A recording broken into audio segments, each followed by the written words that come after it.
শিক্ষাৰ্থীসকল, আজি আমি তোমালোকৰ সমাজ বিজ্ঞান পাঠ্যপুথিৰ এটা নতুন অধ্যায় আৰম্ভ কৰিম।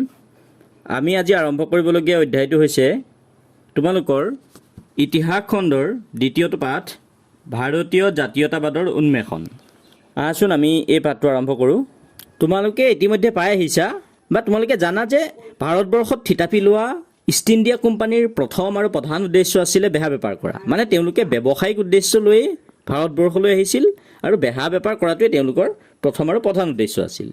কিন্তু বেহা বেপাৰ কৰিবলৈ অহা এই ইষ্ট ইণ্ডিয়া কোম্পানীয়ে পৰৱৰ্তী সময়ত যেতিয়া তেওঁলোকে ভাৰতবৰ্ষত খোপনি পুতি ল'ব পাৰিছিল, তেতিয়া তেওঁলোকে কি কৰিছিল? তেতিয়া তেওঁলোকে ৰাজ্য শাসনৰ সপোন দেখিছিল আৰু ভাৰতীয় ৰাজন্যবৰ্গৰ মাজত ক্ৰমান্বয়ে বাঢ়ি অহা যি শত্ৰুতা বা তেওঁলোকৰ যি দুৰ্বলতা, সেই দুৰ্বলতাৰ সুযোগ লৈ ভাৰতবৰ্ষত শাসন কৰাৰ কথাটো তেওঁলোকে ভাবিছিল আৰু ভাৰতবৰ্ষত ইংৰাজ শাসন প্ৰতিষ্ঠা কৰাৰ বাবে তেওঁলোকে প্ৰচেষ্টা কৰিছিল। মোগল সম্ৰাট ঔৰংজেবৰ মৃত্যুৰ পিছত যেতিয়া মোগল সাম্ৰাজ্যত বিভিন্ন বিশৃংখলতাই দেখা দিছিল, সেই বিশৃংখলতাৰ সুযোগ লৈয়ে ইংৰাজ ইষ্ট ইণ্ডিয়া কোম্পানীয়ে ভাৰতবৰ্ষৰ ৰাজনীতিত প্ৰৱেশ কৰিছিল।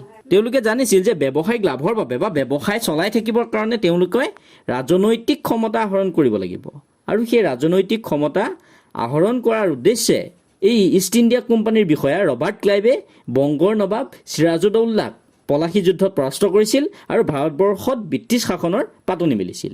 মানে 1757 খ্ৰীষ্টাব্দত ভাৰতবৰ্ষত ব্ৰিটিছ শাসনৰ আৰম্ভ হৈছিল আৰু সেই পলাশী যুদ্ধৰ পৰা প্ৰায় 100 বছৰলৈকে, মানে 1757 খ্ৰীষ্টাব্দৰ পৰা 1857 খ্ৰীষ্টাব্দলৈকে এই 100 বছৰ কাল ব্ৰিটিছ শাসনৰ বিৰুদ্ধে ভাৰতবৰ্ষত কোনো ধৰণৰ উল্লেখযোগ্য বিদ্ৰোহৰ সূত্ৰপাত হোৱা নাছিল। পলাশী যুদ্ধৰ 100 বছৰৰ পাছত, মানে 1857 খ্ৰীষ্টাব্দত ভাৰতবৰ্ষত ব্ৰিটিছ শাসনৰ বিৰুদ্ধে এক প্ৰচণ্ড বিদ্ৰোহৰ সূচনা হৈছিল আৰু সেই বিদ্ৰোহ আছিল চিপাহী বিদ্ৰোহ। আৰু এই চিপাহী বিদ্ৰোহ 1857 খ্ৰীষ্টাব্দৰ 29 মাৰ্চ তাৰিখে চিপাহী মংগল পাণ্ডে বেৰকপুৰ চিপাহী ছাউনীত ইংৰাজ বিষয়াৰ গালৈ গুলীবৰ্ষণ কৰি সূচনা কৰিছিল। মানে 1857 খ্ৰীষ্টাব্দত ব্ৰিটিছ শাসনৰ বিৰুদ্ধে ভাৰতবৰ্ষত এক প্ৰচণ্ড বিদ্ৰোহৰ সূত্ৰপাত হৈছিল আৰু এই যি চিপাহী বিদ্ৰোহ, সেই চিপাহী বিদ্ৰোহ এক প্ৰকাৰ ৰাজনৈতিক মুক্তিৰ আন্দোলন আছিল। মানে ব্ৰিটিছ শাসনৰ বিৰুদ্ধে ব্ৰিটিছ শাসনৰ পৰা মুক্তি লাভ কৰি বা ব্ৰিটিছ শাসন আঁতৰাই দেশত পুনৰ মোগল শাসকক যাতে সিংহাসনত বহাব পাৰি, মোগলৰ শাসন যাতে পুনৰ প্ৰতিষ্ঠা কৰিব পাৰি, সেই উদ্দেশ্য লৈয়ে চিপাহী বিদ্ৰোহৰ সূচনা হৈছিল। কিন্তু এই চিপাহী বিদ্ৰোহ ব্ৰিটিছে দমন কৰিবলৈ সক্ষম হৈছিল আৰু এই চিপাহী বিদ্ৰোহৰ উদ্দেশ্য পূৰণ হোৱা নাছিল। কিন্তু এই চিপাহী বিদ্ৰোহৰ যি ফলাফল, সেই চিপাহী বিদ্ৰোহৰ ফলাফল ভাৰতীয় জনগণৰ কাৰণে সুদূৰ প্ৰসাৰী আছিল। এতিয়া আমি এই চিপাহী বিদ্ৰোহৰ ফলাফল হিচাপে যদি আমি সামাজিক পৰিৱৰ্তনসমূহৰ কথা চাওঁ, ভাৰতবৰ্ষত চিপাহী বিদ্ৰোহৰ ফলাফল হিচাপে যদি আমি সামাজিক পৰিৱৰ্তনসমূহৰ কথা চাওঁ, তেতিয়াহ'লে আমি খুব সুদূৰ প্ৰসাৰী যে আছিল ব্ৰিটিছৰ বিৰুদ্ধে এই চিপাহী বিদ্ৰোহৰ ফলাফল যে ভাৰতীয় জনগণৰ কাৰণে সুদূৰ প্ৰসাৰী আছিল, আমি সেই কথাটো পাম। গতিকে এই চিপাহী বিদ্ৰোহৰ ফলতেই যে ভাৰতীয় জাতীয়তাবাদৰ উন্মেষণ ঘটিছিল বা ভাৰতত এক নৱজাগৰণৰ সৃষ্টি হৈছিল, সেই কথাটো আমি ক'ব পাৰোঁ। এতিয়া জাতীয়তাবাদৰ উন্মেষণ মানেনো কি বা নৱজাগৰণ মানেনো কি, সেই কথাটো আমি জানিব লাগিব। দেশৰ জনসাধাৰণে শোষণ, অন্যায়, পৰাধীনতা আদি দিশবোৰ বিচাৰ কৰি সমাজ, জাতি তথা মাতৃভূমিৰ প্ৰতি দায়বদ্ধ হোৱাৰ যি নৱচেতনা, সেই নৱচেতনাকে নৱজাগৰণ বা জাতীয়তাবাদৰ উন্মেষণ বুলি আখ্যা দিয়া হয়।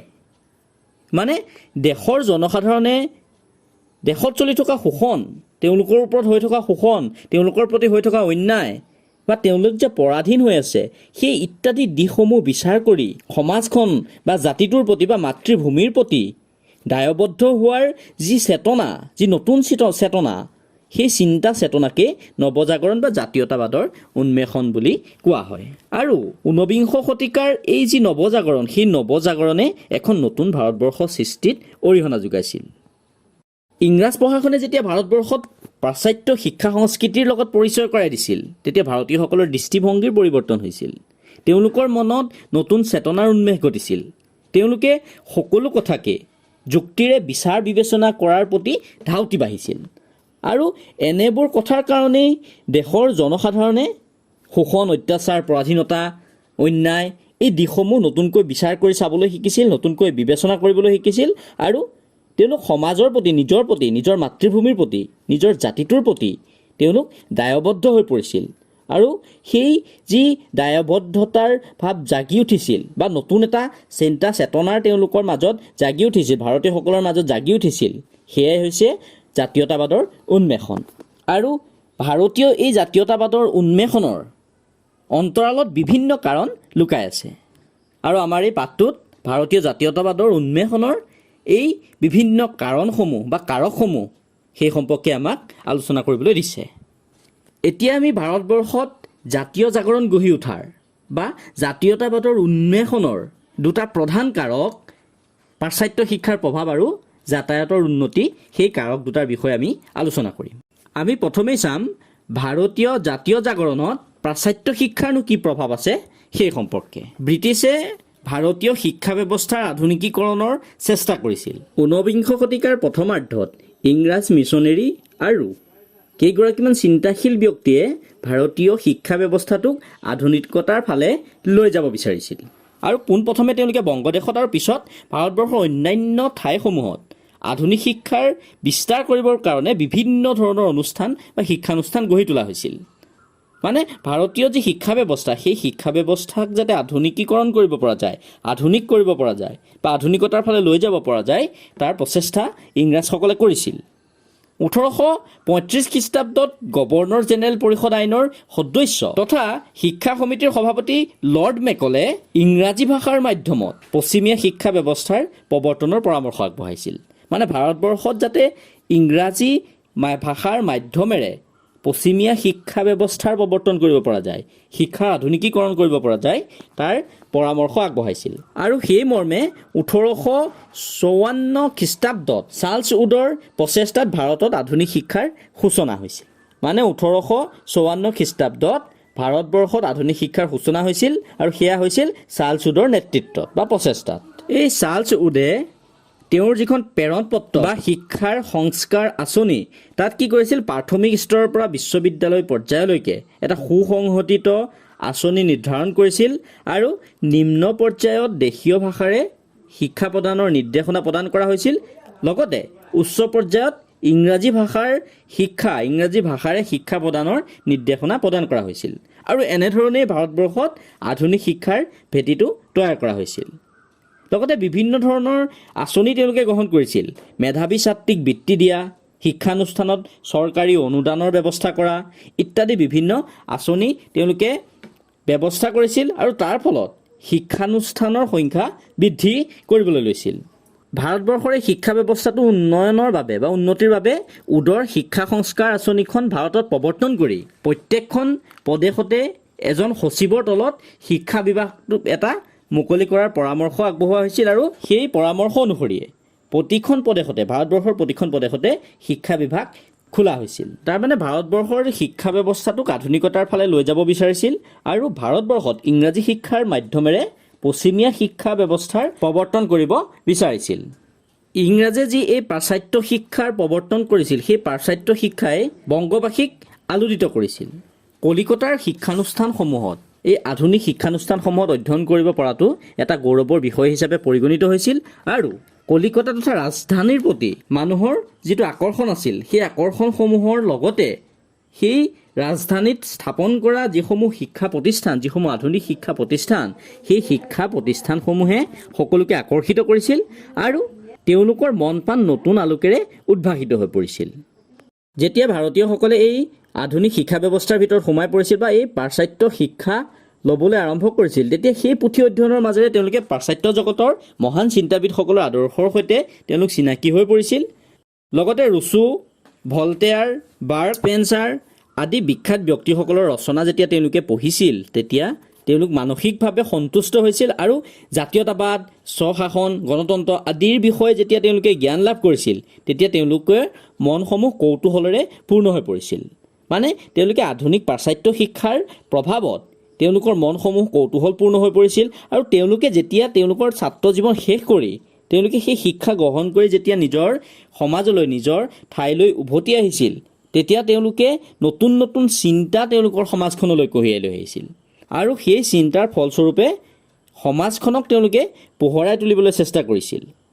মানে এই যে পাশ্চাত্য শিক্ষা তেওঁলোকে গ্ৰহণ কৰিছিল, পাশ্চাত্য শিক্ষাৰ পুথিসমূহ অধ্যয়ন কৰি তেওঁলোকে বিভিন্ন দেশৰ ব্যক্তিসকলৰ যি আদৰ্শ, সেই আদৰ্শৰ সৈতে তেওঁলোক চিনাকি হৈছিল।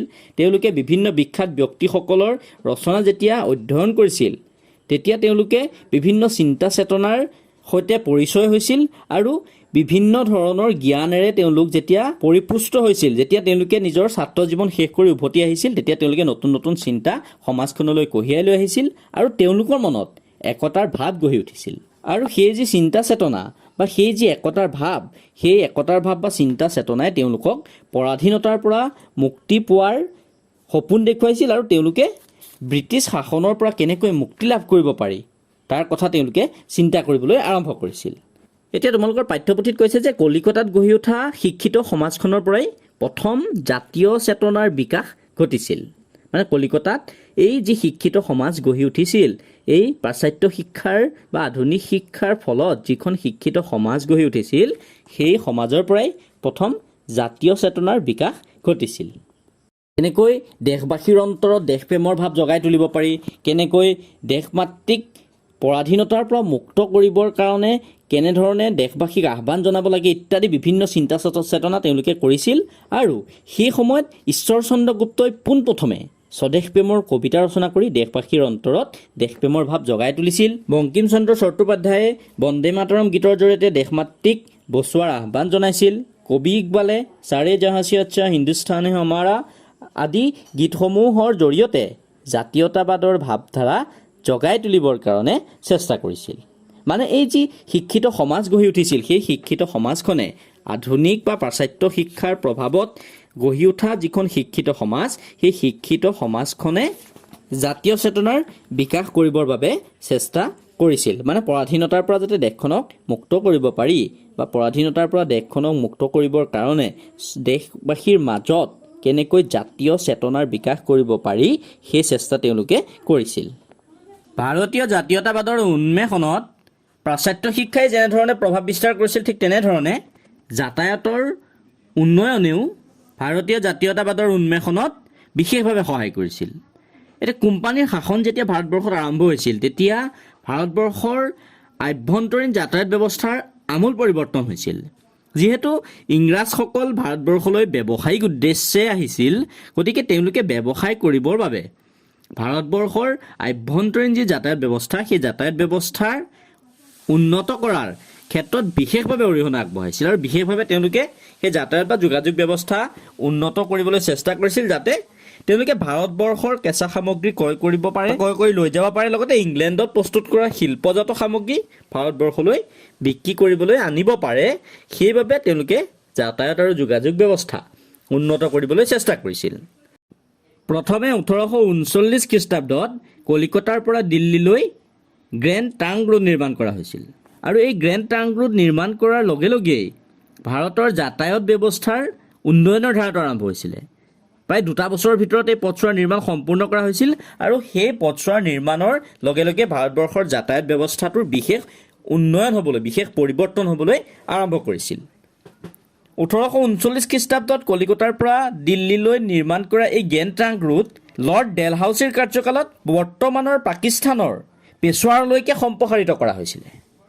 মানে 1839 খ্ৰীষ্টাব্দত কলিকতাৰ পৰা দিল্লীলৈ যি গ্ৰেণ্ড ট্ৰাংক ৰোড নিৰ্মাণ কৰা হৈছিল, সেই গ্ৰেণ্ড ট্ৰাংক ৰোড ডেলহাউছিৰ কাৰ্যকালত, লৰ্ড ডেলহাউছিৰ কাৰ্যকালত পেছোৱাৰলৈকে সম্প্ৰসাৰিত কৰা হৈছিলে। আৰু পৰৱৰ্তী সময়ত এই পথছোৱা ভাৰতবৰ্ষৰ অন্যান্য প্ৰধান চহৰ, বজাৰ, বন্দৰ ইত্যাদিৰ লগত সংযোগ স্থাপন কৰা হৈছিল, যাতে ভাৰতবৰ্ষৰ যাতায়াত ব্যৱস্থাটোৰ আমূল পৰিৱৰ্তন সাধন কৰিব পৰা যায়। সেই 1839 খ্ৰীষ্টাব্দতে কলিকতা আৰু ডায়মণ্ড হাৰ্বাৰৰ মাজত বেচৰকাৰী খণ্ডত প্ৰথম টেলিগ্ৰাফ ব্যৱস্থাৰ প্ৰৱৰ্তন কৰা হৈছিল আৰু লৰ্ড ডেলহাউছিয়ে 1851 খ্ৰীষ্টাব্দত সেই টেলিগ্ৰাফ ব্যৱস্থাটোক চৰকাৰী নিয়ন্ত্ৰণলৈ আনি কলিকতা আৰু আগ্ৰাৰ মাজত টেলিগ্ৰাফ ব্যৱস্থাৰ সম্প্ৰসাৰণ ঘটাইছিল। মানে 1839 খ্ৰীষ্টাব্দত বেচৰকাৰী খণ্ডত আৰম্ভ হোৱা এই টেলিগ্ৰাফ ব্যৱস্থাটো লৰ্ড ডেলহাউছিয়ে 1851 খ্ৰীষ্টাব্দত চৰকাৰৰ নিয়ন্ত্ৰণলৈ আনিছিল আৰু সেই চৰকাৰী নিয়ন্ত্ৰণলৈ আনি কলিকতা আৰু আগ্ৰাৰ মাজত সেই টেলিগ্ৰাফ ব্যৱস্থাটোৰ সম্প্ৰসাৰণ ঘটাইছিল। আৰু 1832 খ্ৰীষ্টাব্দত ইংলেণ্ডৰ আৰ্হিৰে ভাৰতবৰ্ষতো ভাবকলেৰে ৰেল যোগাযোগ আৰম্ভ কৰিবলৈ প্ৰস্তাৱ লোৱা হৈছিল। আৰু সেই মৰ্মে 1853 খ্ৰীষ্টাব্দত মুম্বাই আৰু থানেৰ মাজত 21 কিলোমিটাৰ ৰেলপথ নিৰ্মাণ কৰি ভাৰতবৰ্ষত প্ৰথম ৰেল যাতায়াত ব্যৱস্থাৰ সূচনা কৰা হৈছিল।